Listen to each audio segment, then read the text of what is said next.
63 বছর আমার নবীজির উপর যেমন জুলুম নির্যাতন হয়েছিল, সাহাবায়ে কিরামদের উপর যেমন জুলুম নির্যাতন হয়েছিল, ঠিক 15.5 বছর আমাদের উপর জুলুম নির্যাতন স্টিমুলার যারা এই কোরআনের কথা বলতে গিয়েছে তাদেরকে ধরে ধরে মামলা দেওয়া হয়েছিল। এই কোরআনের কথা যারা বলতেছিল তাদেরকে ফাঁসির মঞ্চে ঝোলানো হয়েছিল। কোন নেতা কর্মীকে গুম করা হয়েছিল, কোন নেতা কর্মীর খবর পাওয়া যায় নাই।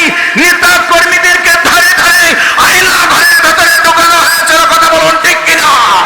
শত জুলুম নির্যাতনের স্টিমুলারের পরে আল্লাহ তাআলা 15.5 বছর পরে এই বাংলাদেশকে কোরআনের জন্য আবার স্বাধীন করে দিলেন। আসুন ভূমিকা লগ্নে কথা না বলে মূল তাফসীরের দিকে চলে যাচ্ছি। আসুন আল্লাহ রাব্বুল আলামিনের কাছে শয়তানের ওয়াসওয়াসাটাকে পানাচে করুণাময় দয়াময় আল্লাহর নামে শুরু করছি যথারীতি কোরআন। সকলে আমার সাথে পড়ুন, আউযু বিল্লাহি মিনাশ শাইতানির রাজীম, বিসমিল্লাহির রাহমানির রাহিম।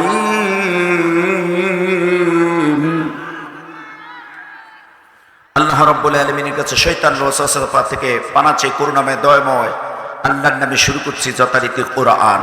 ইলিয়াস হুজুর আমার উস্তাদ, আপনি স্টেজে আসেন। আপনাদের সামনে মহাগ্রন্থ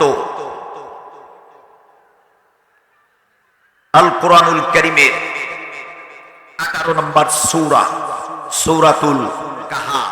সূরাতুল কাহাফ। কাহা পড়তো গুহা, কাহা পড়তো কি গুহা। এটা শুধু তাফসীর মাহফিল না, সে ক্লাস হবে। আল্লাহু আকবার বলুন। এই গুহা নামক একটি সূরা থেকে আয়াতে কারিমা তেলাওয়াত করেছি। এই সূরাটির ভেতরে আয়াত সংখ্যা হচ্ছে 110টি, রুকু হচ্ছে 12টি। এই সূরাটি নাজিল হয়েছে মক্কায়। কোথায় নাজিল হয়েছে? মক্কার অবস্থা কি ভালো ছিল? হ্যাঁ, মক্কার অবস্থা ছিল খুবই কঠোর, খুবই কঠিন অবস্থা ছিল। কথা বলুন ঠিক কিনা? আমার নবী সাল্লাল্লাহু আলাইহি ওয়াসাল্লামের জন্ম থেকে মৃত্যুর আগের দিন পর্যন্ত এই জিন্দেগিটাকে 3 ভাগে বিভক্ত করা হয়েছে। কয় ভাগে? 3 ভাগে বিভক্ত করা হয়েছে। জন্ম থেকে শুরু করে 40 বছর পর্যন্ত তার একটি হলো জিন্দেগি, আর 40 বছরের পরে নবুয়াতি জিন্দেগি 13 বছর। এই 13 বছরে যখন আমার নবীজির উপর মহাগ্রন্থ কোরআনুল কারীম নাজিল হলো, নাজিল হওয়ার পরে সেই কোরআনুল কারীমের বার্তাটা আমার নবীকে সাল্লাল্লাহু আলাইহি যখন প্রচার করতে লাগলো, মানুষের দ্বারে দ্বারে, মানুষের কাছে কাছে, আবু জাহিল, উতবা, শাইবা, ওলীদ ইবনে মুগীরার কাছে কিন্তু ভালো লাগে নাই। কথা বলেন, ভালো লেগেছিল? ভালো লেগে নাই। ভালো না লাগাতেই আবু জাহিল, উতবা, শাইবা, ওলীদ ইবনে মুগীরার সবচেয়ে বড় দুশমন হলেন আমার নবী। আমার ভাইরা, নবুয়াত প্রাপ্তের আগে 40 বছর আমার নবী তাদের কাছে ছিল আল আলামিন, তাদের কাছে ছিল শ্রদ্ধার পাত্র, তাদের কাছে ছিল আদরের পাত্র। কিন্তু যখনই আমার নবীজি আল্লাহর কোরআনের দাওয়াত দিতে থাকলেন, তখনই আমার নবীজিকে বলল তারা মিথ্যাবাদী, আমার নবীজিকে বলল জাদুকর। আমার নবীজির কণ্ঠকে রোধ করার জন্য আমার নবীজিকে জেলখানার মধ্যে বন্দী করে রাখলো, সেখানে খেতে দিল না। খেতে না দেওয়ার কারণে আমার নবীজি গাছের লতা পাতা খাওয়ার কারণে ছাগলের পায়খানা যেমন হয়েছিল, ঠিক অনুরূপ পায়খানা আমার নবীজিও করেছিলেন। আমার ভাইরা, তারপরও তার উপর জুলুম নির্যাতন স্টিমুলার সরানো হয় নাই। শত জুলুম নির্যাতন স্টিমুলার শুধু বিশ্ব নবীজির উপর করেন নাই, তার সাহাবায়ে কিরামদের উপরও করেছেন। সাহাবায়ে কিরামদেরকে গুম করেছেন, নির্যাতনের স্টিমুলার এত পরিমাণ বাড়িয়ে দিয়েছেন, দিবালোকে ইসলামের দাওয়াত দিতে পারে নাই। যেখানে দাওয়াত দিতে গিয়েছিলেন সেখানে জুলুম নির্যাতন স্টিমুলার চলছিল। শত জুলুম নির্যাতন স্টিমুলারের পরেও আমার নবীজি সাহাবায়ে কেরামরা ঈমান থেকে রাখার কারণে নবীজিকে সহ সাহাবায়ে কেরামদেরকে হিজরত করতে বললেন। আল্লাহু আকবার বলুন। হিজরত করার পরে নবী মদিনায় যাওয়ার পরে আমার নবীজি কি রাষ্ট্রপ্রধান হয়েছিলেন? রাষ্ট্রপ্রধান হয়েছিলেন? রাষ্ট্রপ্রধান হন নাই, তখনও হন নাই। আল্লাহ তাআলা বললেন, হে নবী, মদিনায় চলে গেছেন, মক্কার জমিনে দিবালোকে ইসলামের দাওয়াত দিতে পারেন নাই। আপনার বাধা, আপনার দুশমন ছিল মদিনার মধ্যে, আপনার দুশমন এই মুহূর্তে নাই।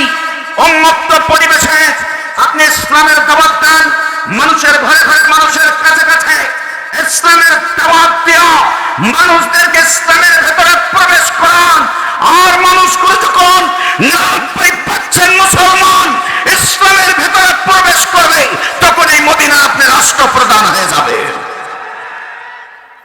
আমার ভাইরা, ঠিক ওই দিকে লক্ষ্য করলে আমরা দেখতে পারি এই বাংলার জমিনটা 15.5 বছর আমার ভাইরা মাক্কি জীবন ছিল। কথা বলেন ঠিক কিনা?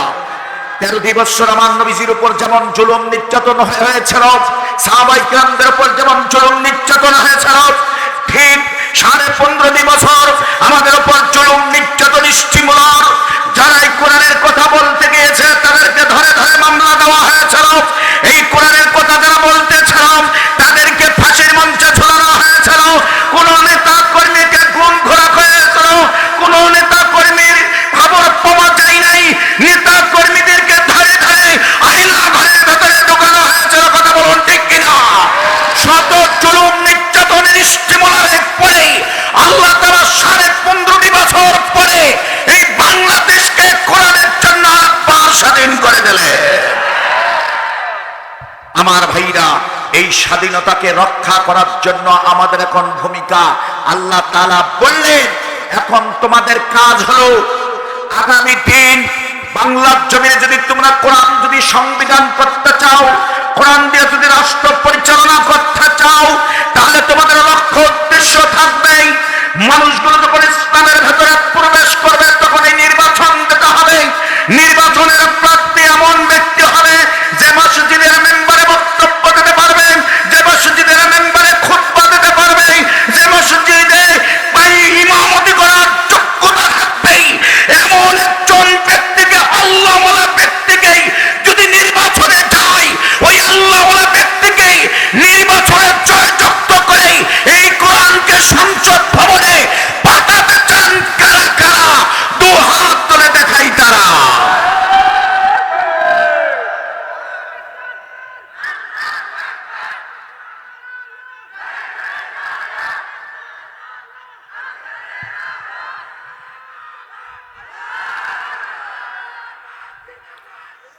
আলহামদুলিল্লাহ বলুন।